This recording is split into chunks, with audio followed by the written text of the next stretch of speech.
sebahagian daripada kepala kamu dan basuhlah kedua belah kaki kamu meliputi buku lali. Jadi ada 4 yang wajib ini. Itu adalah kesempurnaan wudu. Maka sebab wudu ini adalah di antara apa? Kita baca syarat-syarat solat adalah kena suci daripada hadas, sama ada hadas kecil ataupun hadas besar. Wudu ni adalah untuk menyucikan daripada hadas. Dan Nabi SAW juga bersabda dalam hadis riwayat Muslim, la tuqbalu salatun bighairi tuhur. Tidak diterima solat seseorang itu dengan tanpa wudu. Tidak diterima solat.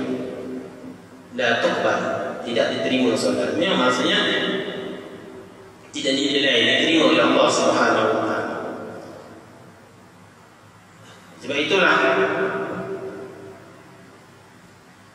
di antara kesempurnaan wudu itu kita kena lihat ada 4 perkara ini: basuh wajah, basuh tangan hingga ke siku, basuh sebahagian daripada kepala, dan basuh kaki.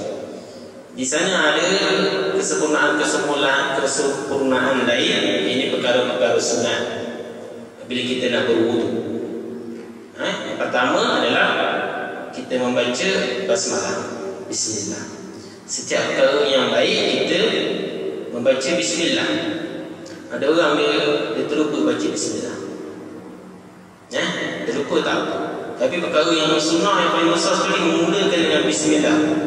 Mazhab Imam Ahmad mengatakan tidak sebut bismillah tidak diterima wudunya. Jadi kita lari daripada khilaf perselisihan para ulama itu lebih aula, lebih utama. Kan lebih baik kita mulakan dengan basmalah, bismillah. Kemudian ambilkan wudu. Setengah orang dimulakan dengan doa nawaitu raf'al. Kan? Itu. Lafaz itu adalah lafaz yang direka-reka oleh para ulama ini niat untuk berwudu. Tetapi dalam hadis-hadis yang sahih, matan-matan hadis yang sahih tidak dijumpai.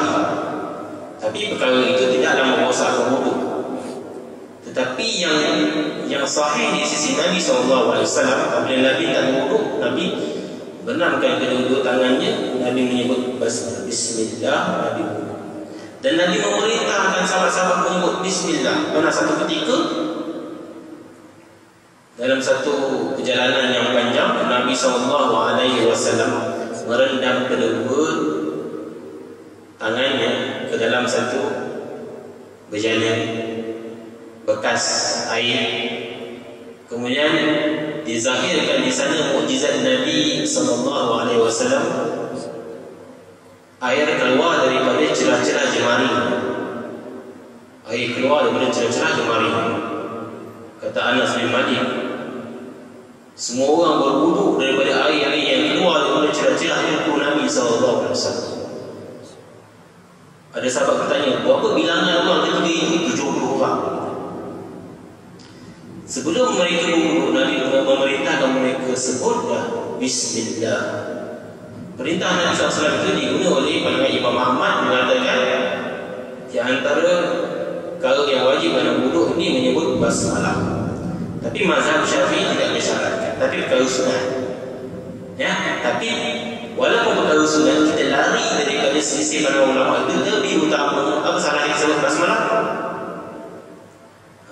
Tapi masalah awal kita ini tempat wudu kita ni selalu kat dalam tandas. Dan tandas tak boleh sebut nama Allah pula. Sebab itu antara perkara-perkara yang sunnah yang besar bila kita nak berwudu hendaklah di luar tandas, bukan di dalam tandas. Imam Malik mengatakan makruh kita berwudu di dalam tandas, tempat kita buang air kecil yang besar. Boleh diterima wudu tu, tapi makruh. Makruh ni perkara yang tak disukai. Dia tak dosa tapi tidak disukai. Kalau banyak kali buat benda makruh pun tak elok juga. Sebab itu seloknya kalau kita ada nanti kita cita-cita untuk buat rumah ke apa ke, elok sediakan satu ruang untuk wuduk di luar. Jangan kita sediakan wuduk tu semua masuk ke package dalam tandas. Seeloknya di luar. Kalau tempat-tempat di negara Arab memang biasa di tempat-tempat wuduk yang khas, bukannya di dalam tandas. Sebab nak sebut tu basmalah, bismillah, dengan sebut basmalah, kesempurnaannya. Antara yang sunnah yang besar adalah membasuh tangan. Nabi SAW sebelum berwuduk dia membasuh tangan. Basuh tangan. Ya. Kalau kita ni nampak dia air basuh muka terus. Kan? Tapi boleh tak? Boleh. Masalah tu bukan wajib lah. Kita dapat wajib tapi bukan sunat. Sebut basmalah, bismillah, bismillah. Kemudian kita basuh tangan. Kemudian apa lagi perkara sunat? Kita berkumur-kumur. Kumur-kumur. Setengah pandangan ulama mengatakan berkumur-kumur itu serentak dengan memasukkan air di dalam hidung. Dipanggil al-istinsyaq. Kumur-kumur itu magma. Kita kumur-kumur dia serentak. Tapi saya tak kerti nak buat. Arab cakap ambil air, dia masukkan air dalam mulut, dia masukkan juga dalam hidung sekali. Kumur-kumur yang ni air ni dalam hidung ni, dia goyang air hidung dia, dia buang air dalam mulut dia, air dekat dalam hidung pun keluar. Serentak itu sunnah Nabi SAW yang al-mahjur, yang kian ditinggalkan. Setengah pandangan para saintifik mengatakan itu antara ubat nak baiki penyakit sesama. Jadi Nabi SAW, sunnah Nabi itu semua itu sempurna. Kalau kita ni banyak sesama amal sunnah Nabi SAW. Elok, insyaAllah. Dibersihkan mulut, bersihkan hidung. Nah, hidung kita ni kena rasuh. Kita tak pernah rasuh. Ada tak reti, belajar macam mana cara kita nak masukkan air dalam hidung dalam separuh, kemudian kita keluar. Itu antara sunnah-sunnah Nabi SAW disebut dalam hadis sahih riwayat Tirmizi. Kemudian barulah kita membasuh wajah.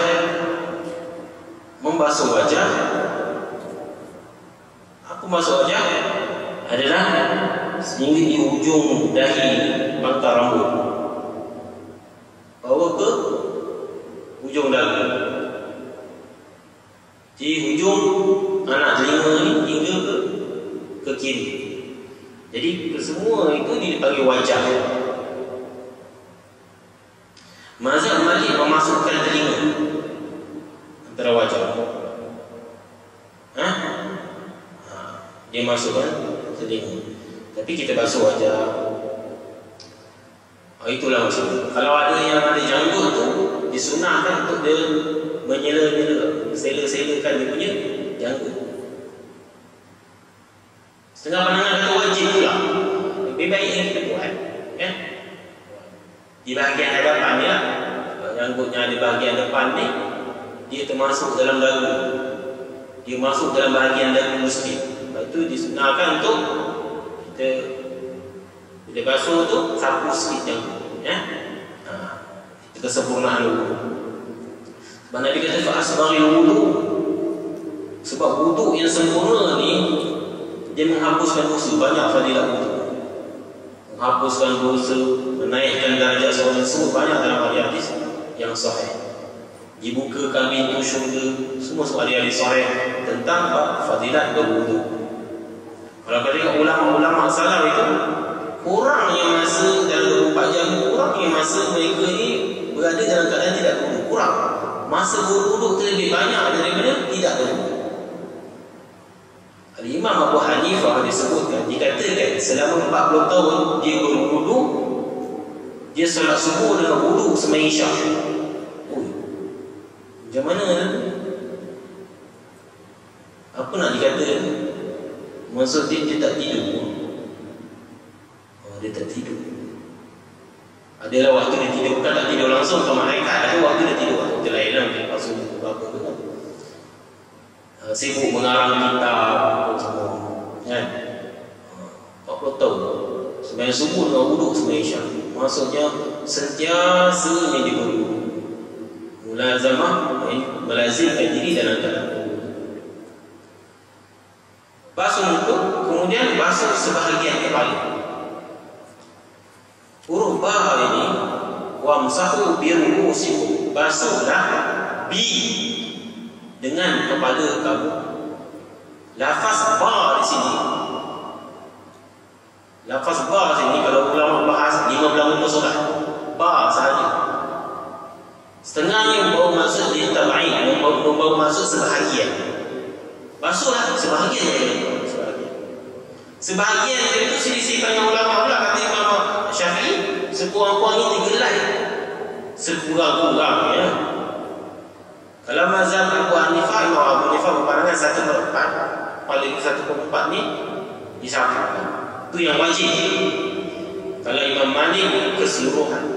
Sebab dia pandang huruf ba itu dilsa, maksudnya seluruh. Dia tak terjemah sebahagian. Dia kata sapulah kepala kamu keseluruhan. Kalau tengok terjemahan kita,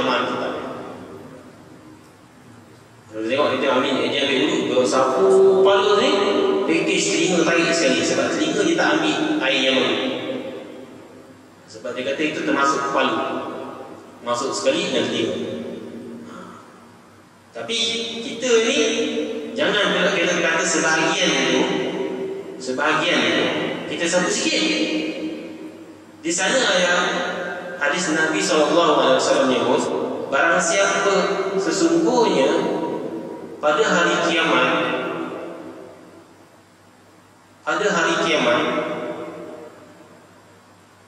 macam mana Nabi SAW nak kenal orang umat ini dengan cahaya-cahaya wudu. Dia punya anggota yang selalu terkena wudu itu akan putih, bersinar-sinar. Maka Nabi kata, kamu tambahkanlah yang putih itu berlebih-lebihan pun tak apa. Maksudnya kalau kita paras sampai situ, kita nak basuh sampai lebih sikit pun lebih baik. Sebab apa kan lebih baik tengok? Sebab putih. Ini yang wajib sikit. Tapi kalau basuh semua, lagi nampak putih bersinar-sinar. Melebihkan sedikit itu sunnah Nabi SAW. Melebihkan itu tak termasuk dalam perkara membazir, ya, tak masuk. Jadi walaupun disebut sini sebahagian, maksudnya sebahagian yang wajib kita buat dalam perkara sunnah. Kalau elok keseluruhan atau separuh pun tak, ya. Itulah perkara sunnah yang besar. Nanti hari kiamat kita dibangkitkan dalam keadaan rambut kita ni semua bersinar-sinar semua. Tak adalah tengok ini mazhab Syafi'i ni, 3 helai je duk sinar. 3 helai je. Sebab apa kita ambil 3 helai? Tak boleh, walaupun itu yang tempat wajibnya, tapi seeloknya kita lari daripada khilaf, kita sapu keseluruhan. Kalau umpan bisa sampai kepala dia lah. Kalau rambut dia sampai pinggang, tak adalah sampai pinggang lah. Dia sapu rambut dia. Bila nak habis kan, dia sampai kepala. Rambut yang ada di kepala. Kalau tak ada rambut macam mana? Dia kata kepala kan? Kepala. Okey. Itu wamsahu bi ru'usikum. Sapu kepala. Pas sapu kepala apa dia? Tadi tangan. Basuh wajah, kemudian basuh tangan. Tangan sampai ke siku. Lebih sikit-sikit. Kemudian basuh kepala. Basuh kepala, telinga lah. Telinga. Tapi kalau kita basuh kepala tadi, kita nak package dekat telinga pun boleh, ya. Cuma setengah mazhab Syafi'i itu dia kata elok dengan air yang baru kita sapu telinga, ya. Kemudian kita membasuh kaki. Dia yang wajib ni sekali Nabi SAW buat. Cuma ada dalam satu hadis Nabi SAW, ketika dalam satu perjalanan yang panjang, para sahabat ni dia berlalu depan Nabi SAW, lalu berjumpa satu air waktu dah nak habis. Jadi mereka ni berwuduk dengan cepat sampai Nabi tengok tak sempurna. Kebanyakan tak sempurna. Nabi sebut wailul lil aqabi minan nar. Hadis yang sahih. Celakalah tumit-tumit yang berasal daripada neraka. Maksudnya tumit dia tak kena air, tak sempurna. Jadi kena sempurnakan air itu dia sampai. Dia kata kat sini masa kesempurnaan berwuduk air itu sampai. Dan Nabi menunjukkan bagaimana Nabi SAW berwuduk secara bertiga-tiga. Nabi wuduk 3 kali, basuh semua 3 kali. Ada kali Nabi basuh 2 kali, ada kali Nabi basuh sekali. Tapi yang terbaik kata Imam Syafi'i adalah 3 kali. Sampailah kesempurnaan wuduk. Cuma sekarang ni kita tengok kita basuh wuduk dengan air paip. Zaman dulu celup dengan kolam, air paip kita sapu je. Tak payahlah nak sapu sampai 3 kali. Tapi kalau boleh sampai 3 kali okey juga. Tapi kalau kita sapu itu dah sempurna, dah sampai dah matlamat.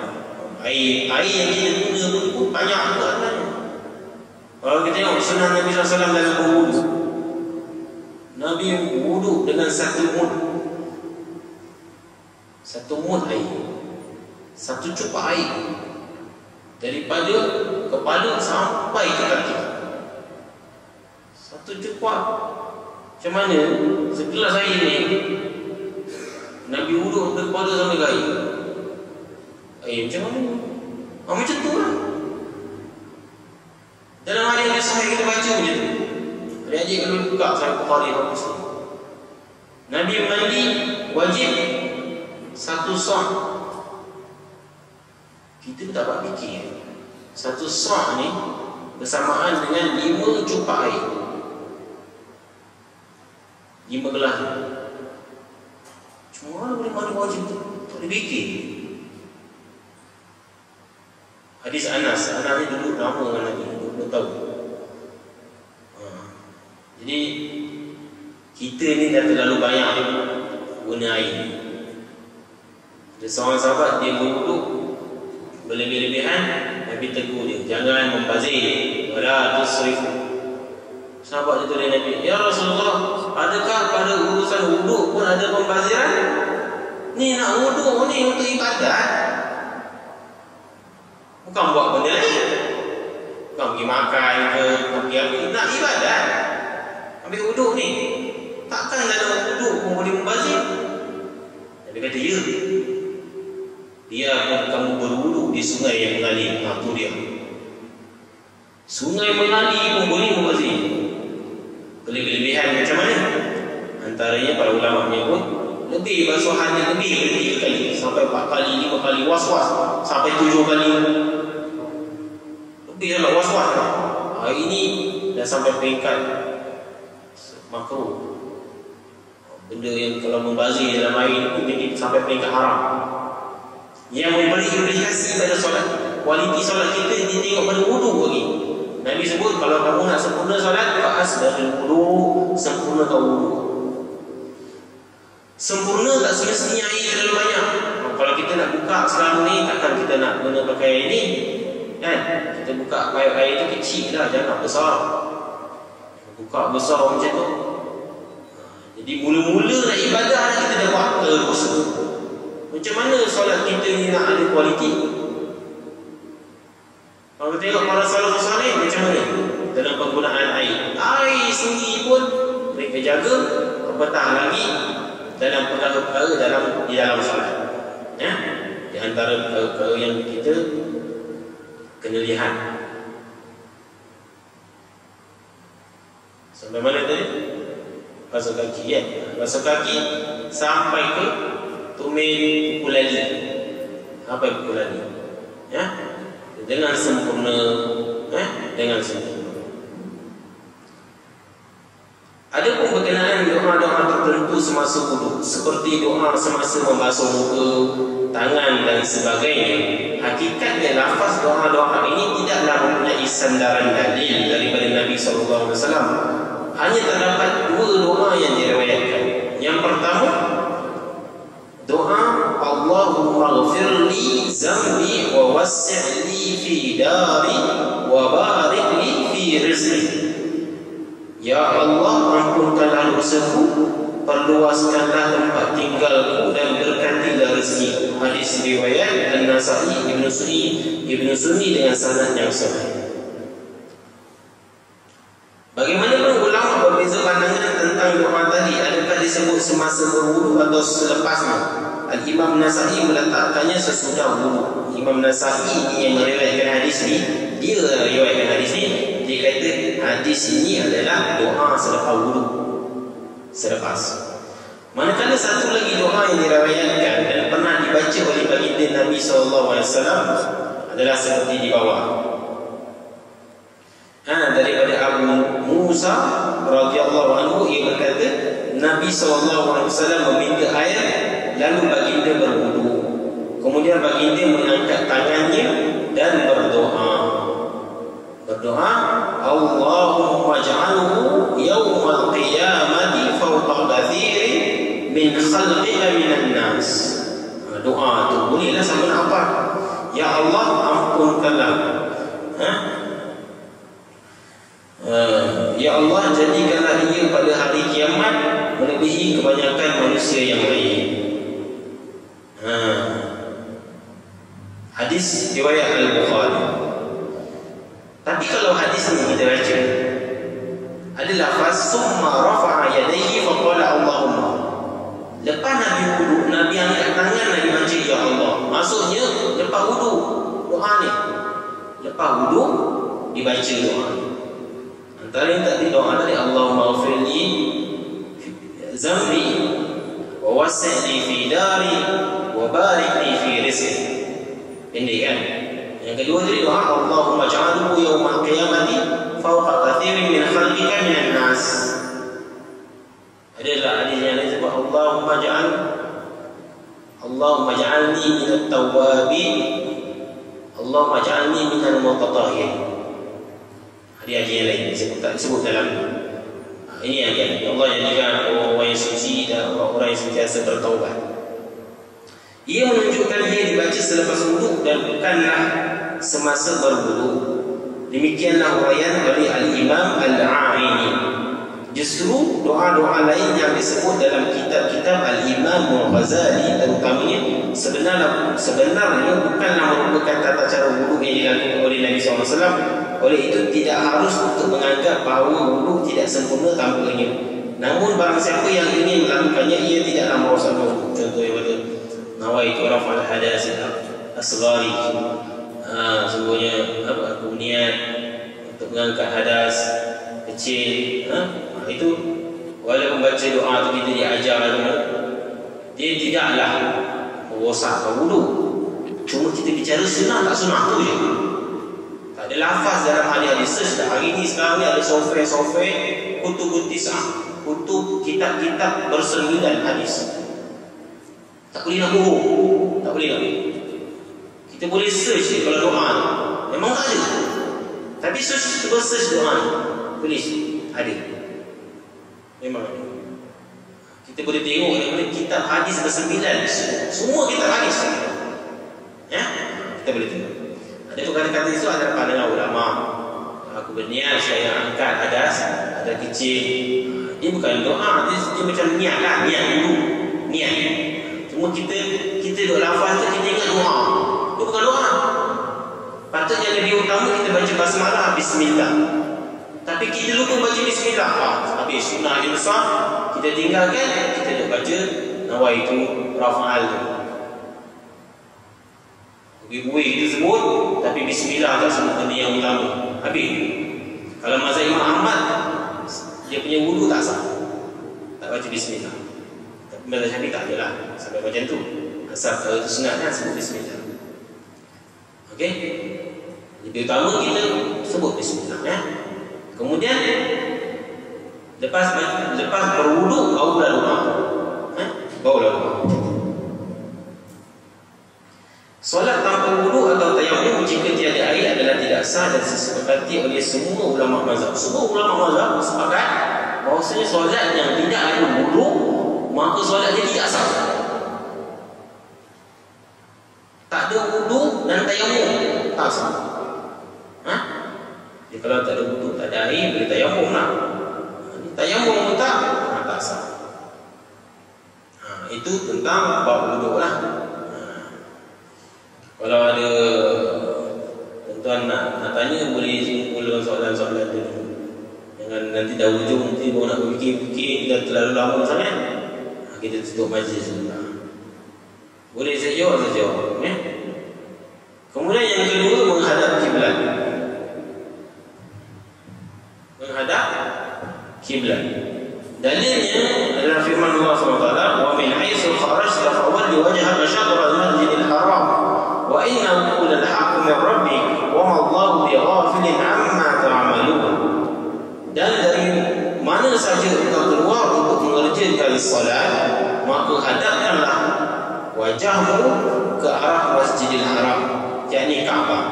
Dan sesungguhnya perintah berkiblat ke Kaabah itu adalah benar dari Tuhanmu, dan ingatlah Allah tidak sekali-kali lalai akan segala apa yang kamu lakukan.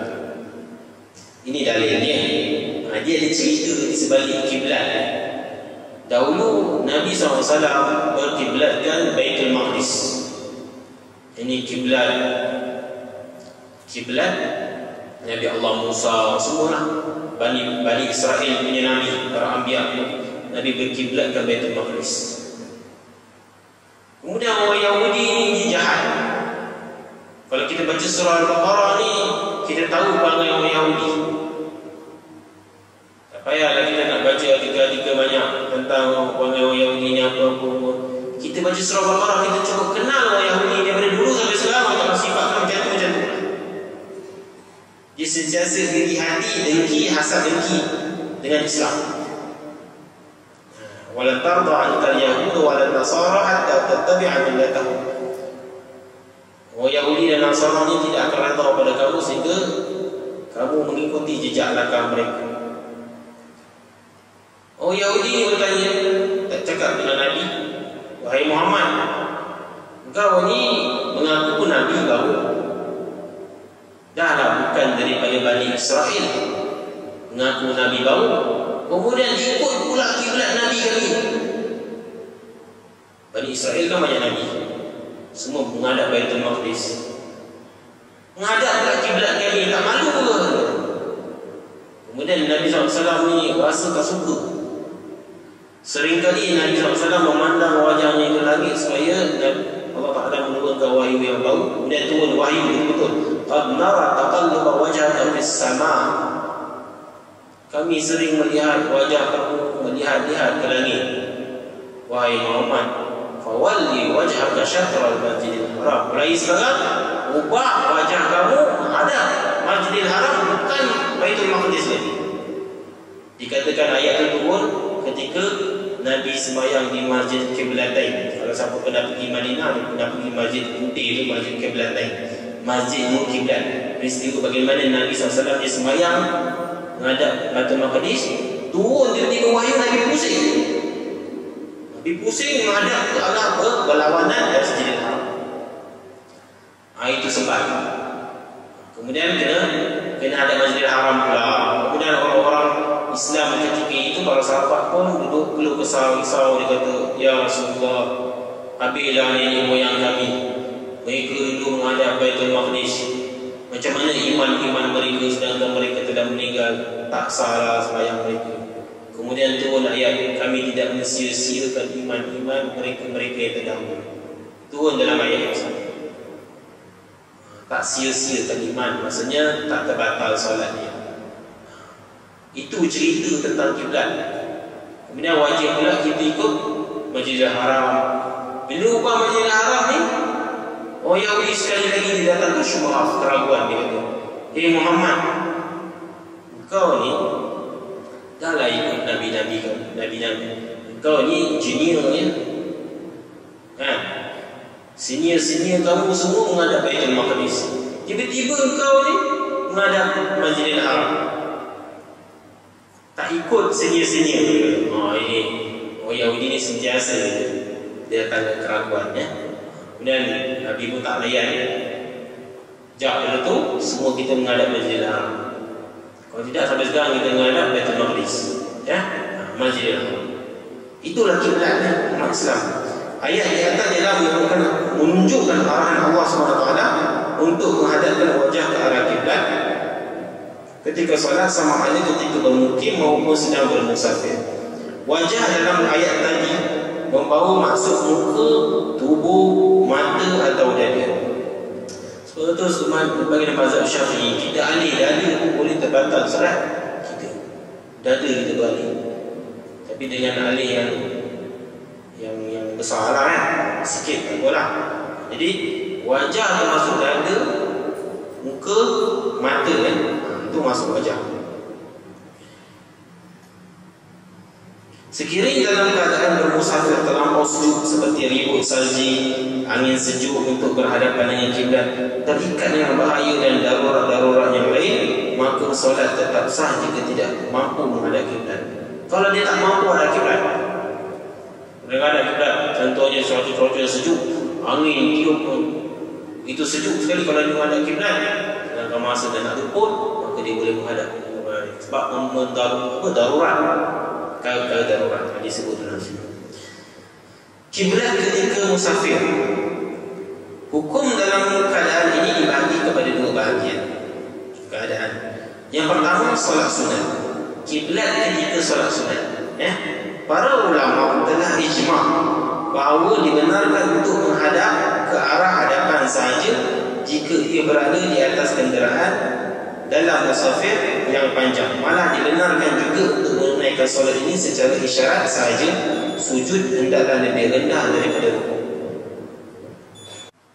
Solat sunnah disebut di sini. Kalau kita dalam keadaan solat sunnah dalam permusafiran yang panjang, maka dibenarkan kita menunaikan solat secara isyarat saja, sujud hendaklah lebih rendah daripada rukuk. Dan kiblat ini tidaklah wajib bagi solat sunat, tapi dituntut untuk kita menghadap kiblat. Tapi kiblat ini tidaklah ditekankan sangat, sebab Nabi SAW pernah solat di atas untanya. Di atas untanya, kemudian Nabi menghadap di mana unta itu hadap. Nabi menghadap mana unta itu hadap, Nabi solat. Tapi solat fardu Nabi tak buat macam tu. Solat fardu Nabi tak solat atas unta, Nabi turun, Nabi solat pada bazir. Nabi menentukan istihad kiblat ni dengan istihad dia. Ini pada solat fardu lah. Sebab tu ia berdalilkan pada hadis tentang baginda Nabi SAW yang hanya menurut mana-mana arah perjalanan kenderaannya apabila ia telah memulakan perjalanan. Terdapat hadis sahih riwayat Bukhari dan Muslim yang menyebut keadaan demikian. Tetapi Nabi SAW hanya solat di atas kenderaan untuk solat sunat saja. Solat sunat ni kita dah sebut macam mana keadaan, duduk pun boleh. Cuma pahala dia malas baru kan. Tak ada sakit apa-apa, solat sunat duduk pun boleh, ya. Cuma kalau dia rukuk tu, sujud kan lebih sikit-sikit daripada rukuk. Tapi solat fardu ni tidak dibenarkan solat di atas kenderaan menurut mazhab Syafi'i. Mazhab Syafi'i tidak dibenarkan solat di atas kenderaan kecuali dalam keadaan yang tersangat bahaya dan diberi keringanan jika berada di atas kapal. Contoh atas kapal, dalam keadaan gelombang laut apa semua bergelora, lalu diikut arah kapal. Mana-mana saya arah dia solat, kemudian tak apalah. Tapi dalam keadaan dia ni aman, hendaklah dia solat dalam menghadap kiblat dan dengan dia istihadah mencari arah kiblat. Kerana Nabi SAW sebut, kerana dalam satu hadis sebutkan Rasulullah SAW yusalli ala rahilatihi haitsu tawajjahat fa iza arada al-fariḍah nazala fastaqbala al-qiblah. Rasulullah SAW bersolat di atas binatang tunggangannya menurut mana-mana arah yang ia hadapkan. Jadi binatang dia hadapkan, kemudian dia solat lah, tak tahu ada unta tu hadap arah dia buat kalau solat sunat. Dan apabila ingin menunaikan solat fardu, baginda turun dan menghadap kiblat. Kalau solat fardu Nabi turun, Jadi kalau kita ni dalam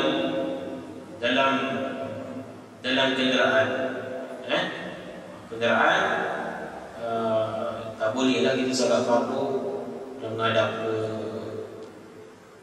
dalam kenderaan tu. Melainkan pada saat yang saya sebut pada minggu lepas, saat yang bahaya sangat, dia punya jam itu tak bergerak langsung. Lepas tu 10 lane pula, dia tak boleh tinggalkan dia punya kereta tu macam tu. Jadi dia mendesakkan dia waktu nak habis kena solat dalam kenderaan, mah boleh. Dan sampai tahap terdesak macam tu, barulah dibolehkan dalam mazhab Syafi'i. Ya? Tapi mazhab lain boleh lah. Ini mazhab Syafi'i tidak dibenarkan kerana dia ada hujah-hujah lain. Sebab hadis ni disebut kuat. Jadi saya cukup setakat itu saja. Kita sebut tentang wuduk tadi, kemudian masalah kiblat. Kalau ada pertanyaan, boleh kita kongsikan sebelum kita solat Isyak.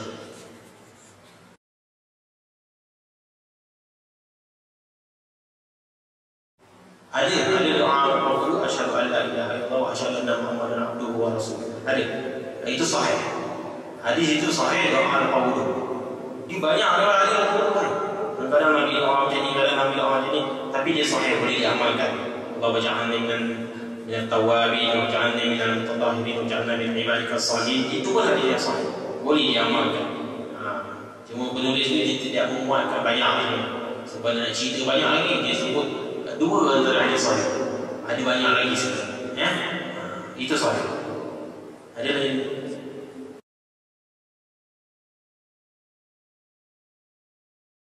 Melewati solat Isyak. Dia sebut inna salata kana 'ala al-mu'minina kitaban mawquta. Sesungguhnya solat ni hanya wajib pada waktu dia tertentu. Imam Syafi'i yang mengasaskan dan dia telah menulis kitab Risalah. Kitab yang kita belajar asal nak belajar fiqh ni ada kitab usul fiqh. Dia ada bahagi di situ, ada wajib, ada fardu, ada fardu kifayah, ada fardu ain. Wajib juga dia ada banyak. Wajib mutlak, wajib muqayyad, wajib muwassa'. Wajib puasa ni antara wajib yang luas waktu dia. Contohnya solat zuhur, waktu dia panjang. Solat Isyak, waktu dia panjang. Jadi boleh di solat awal waktu dan boleh di pertengahan pun boleh. Diboleh. Kalau dia nak rasa kesunyian malam yang lebih afdal, dia lebih khusyuk, dia solat tengah malam lebih afdal, lebih baik. Tapi yang terbaik adalah solat jemaah. Kalau dia ada jemaah, kalau solat sendirian dia tak dapat nama solat jemaah. Nabi sebut dalam satu hadis, barang siapa yang solat Isyak berjamaah, maka dia telah menyempurnakan separuh malam ibadat qiyamul lail. Tapi kalau dia sempurnakan solat subuh berjamaah, dia telah menyempurnakan bangun seluruh malam. Yang penting berjamaah, ya, penting berjamaah. Kalau dia rasa dia lebih khusyuk sembahyang waktu pukul 12, pukul 1, tak apa.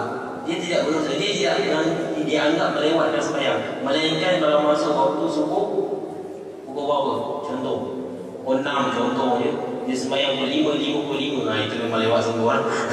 Solat Isyak ada kan. Tapi kalau dia solat pukul 2 pagi, 3 pagi pun tak apa. Dia tidak dianggap melewat-lewatkan sembahyang. Sebab itu jenis wajib puasa disebut Imam Syafi'i kewajipan yang luas. Dia boleh solat mana saja, yang penting tidak terlalu lewat sampai hujung waktu. Ya? Dia ada wajib puasanya antara solat Isyak, solat Zuhur, waktu dia panjang kan. Solat Maghrib tak ada, solat Subuh tak ada, waktu dia sekejap saja. Lepas tu kena betul-betul tepat pada waktu dia. Tidak mengambil melewatkan, ya? Bukan mazhab Syafi'i, mana-mana mazhab pun tidak mengambil. Wallahu a'lam. Ada tak lain?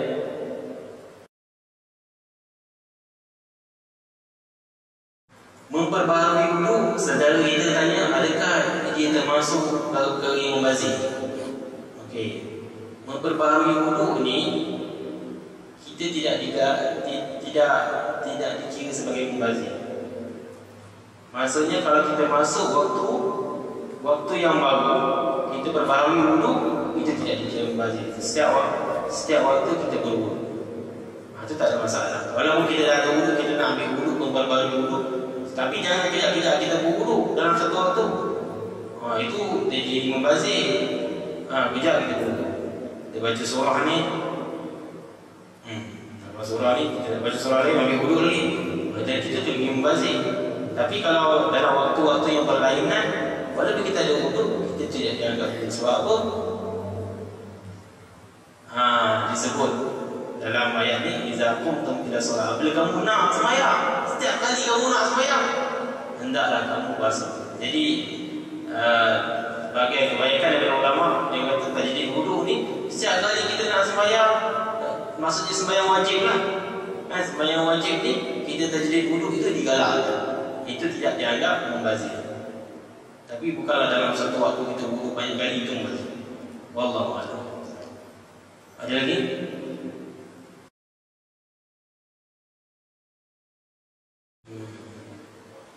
Itu pun masalah juga. Dia bukan lewat, dia bukan tujuan dia nak bangun malam buat fikir sembahyang malam yang lain. Tapi dia lewat tu memang dia malas Malaysia. Dia rasa pukul 3 pagi ni dia ada bola apa kan. Dia bangun dia sembahyang ni first half 15 minit sembahyang. Contoh je lah. Ini pun masalah. Walaupun dalam waktu-waktu yang kita kata tadi pukul 2 pagi, 3 pagi itu tak ada masalah. Hukum dia sembahyang waktu itu pun tidak dianggap melewatkan sembahyang sebenarnya. Tidak anggap melewat sembahyang. Dia tidak dianggap melewatkan sembahyang juga. Tidak dianggap melewatkan sembahyang. Melainkan tadi kata waktu di hujung waktu tadi lah.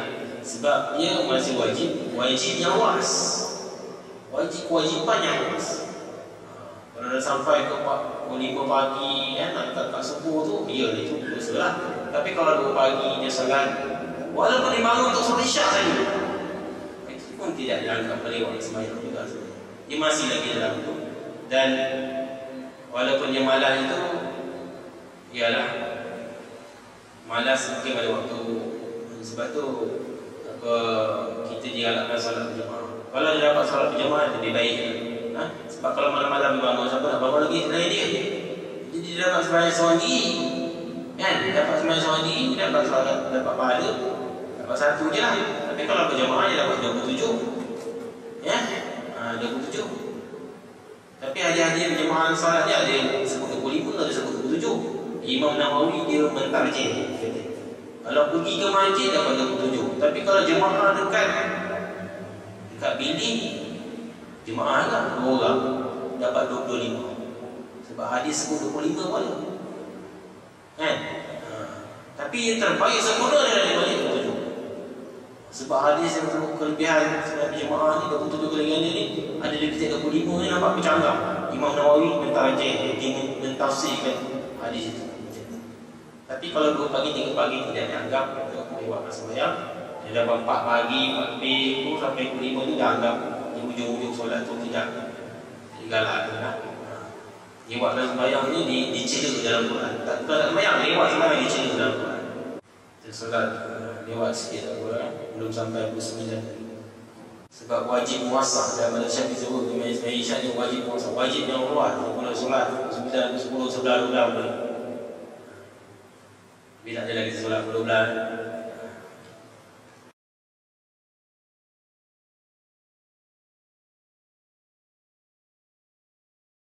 Assalamualaikum Ustaz. Waalaikumsalam. Macam mana kalau seorang itu dah biasa solat isyak lewat, contoh dalam pukul 2 pagi ataupun 3 pagi, dah jadi rutin sebab nak buat sekali dengan qiyamul lail.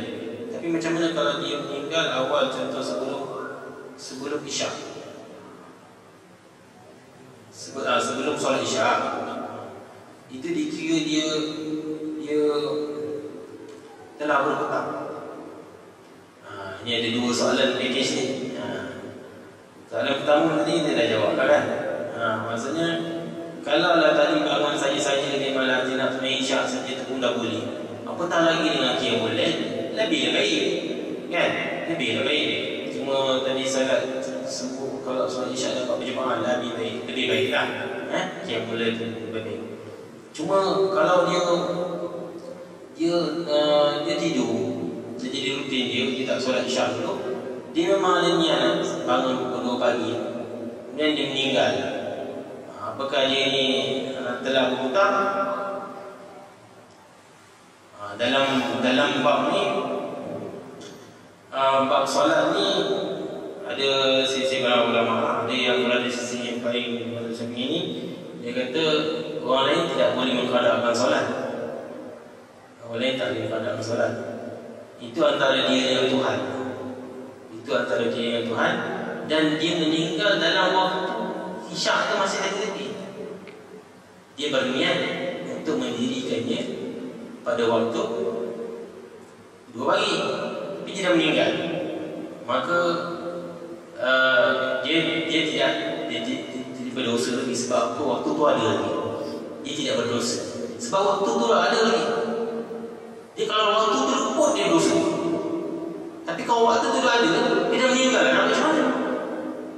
Dia tak berdosa. Dia tidak dianggap meninggalkan sembahyang, sebab dia dalam berniat untuk bangun, untuk sembahyang. Waktu tu ada. Macam kita lah kan, kita nak sembahyang Isyak dengan dia seorang meninggal lah. Waktu Isyak dah masuk kan, takkan nak kata dia berdosa untuk sembahyang Isyak. Waktu tu ada lagi sebenarnya. Maksud bila waktu tu ada kesempatan untuk dia sembahyang, tapi Allah Ta'ala tarik nyawa dia tidak berdosa. Dan kalau Allah Ta'ala tarik, waktu tu ada lagi, dia tidak berdosa. Wallahu qada solat untuk orang lain tak ada. Kalau tidak, ramai orang tak solat disuruh qada kan. Kalau majlis qada solat untuk orang lain. Wallahu a'lam.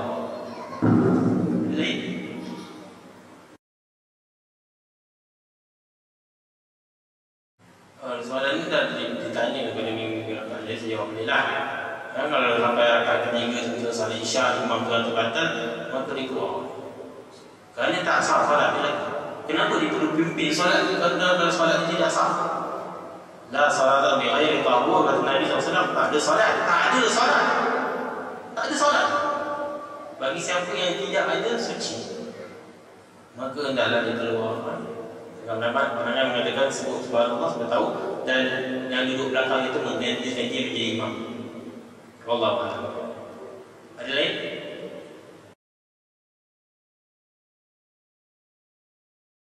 Was-was antara wudu atau tak wudu masa dia jadi imam, dia lupa dia wudu atau tak wudu. Dia kena menetapkan keyakinannya. Al-yaqin la yuzal bisyak. Asal dia ni berwudu atau tidak, dia kena cenderung kepada satu. Kalau dia kata asal dia berwudu, yang dia terbatal tu dia ragu-ragu, maka dia berwudu, dia tidak boleh membatalkan.